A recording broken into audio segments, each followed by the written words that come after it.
Hello everyone. Today we are again going to start with the topic slope deflection equation lecture 3. Let us have a brief introduction of a slope deflection method, its assumption, procedure and basic equation of slope deflection method.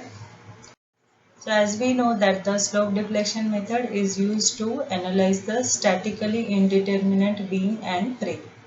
There are many more methods are available, but today we are going to study the slope deflection method.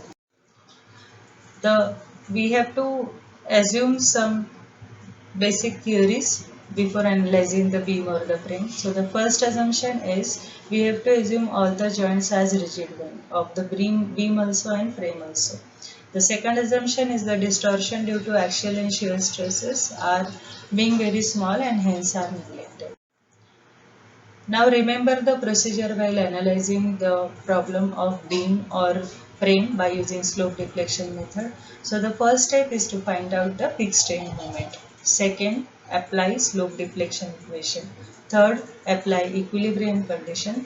Fourth one is solve the equilibrium equations which we obtain in step number 3. Fifth step is put all the obtained data back into the slope deflection equation to find out the end moment. And the last step is to find out the maximum bending moment and draw the bending moment diagram. I would like to repeat again. The first step is to find out the fixed strain moment. Second, apply slope deflection equation to all the span. Third, apply the equilibrium equations or the conditions and got the some simultaneous equation. Fourth one is solve those equations and have some output data and put this data back into the slope deflection equation to obtain the end moment, and finally find out the maximum bending moment and draw the bending moment diagram. So the first step is to find out the fixed strain moment. In my last lecture, I explained that how to find out the fixed strain moment for a given type of loading. Here is one table. Please remember this table and the values given in the table as per the loading. If the load is applied, point load is applied at the center, the fixed strain moment from A to B and B to A is minus plus WL by 8. Okay. The second case is if the load is not applied at the center, the fixed strain moment from A to B is minus WAB square by L square and from B to A is WA square B by L square. The next step is if the span is loaded with the uniformly distributed load from A to B it is minus WL square by 8 and from B. Similarly, there were another three different kind of loading.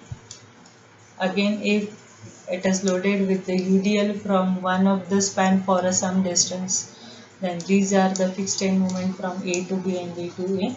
And again, if there will be an UDL for some span for the middle available some span over a beam, then the fixed strain moments are like this. And if a couple is given or if a moment is given on the span, so the fixed strain moments from A to B and B to A are like this. So please remember this table. This is our first step. Second step is we have to apply the slope deflection equation for every span of a continuous beam. Let us assume that the first span is AB. So MAB is equals to MFAB plus 2EI by L 2 theta I plus theta B minus 3 delta L 3 delta by L. Similarly from B to A it is MFBA 2EI by L 2 theta B plus theta A minus 3 delta by L, where F stands for fixed strain moment from A to B, fixed strain moment from B to A. Theta A and theta B are the slope at A and B, and delta is the sinking of support at A with respect to B. At joint B, MBA and MBC should be equals to 0. MCB plus MCD should be equals to 0. So apply the equilibrium conditions at every joint and write the equation. So here is the equation. Next step number 3. Applying equilibrium condition MBA plus BC equals to 0 and MCB and MCD equals to 0. In the previous step only we have written the equation of for every end moment BA, BC, CD and CD. Add up all these end moment, we will have this equation A and B. Now solve these equations simultaneously. Next step, we will have the slope theta b and theta c with us.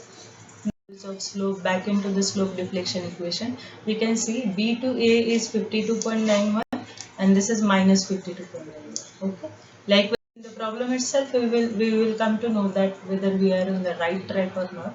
Like from C to D, C join. So C to B is 41.48 and C to D is minus 41.48.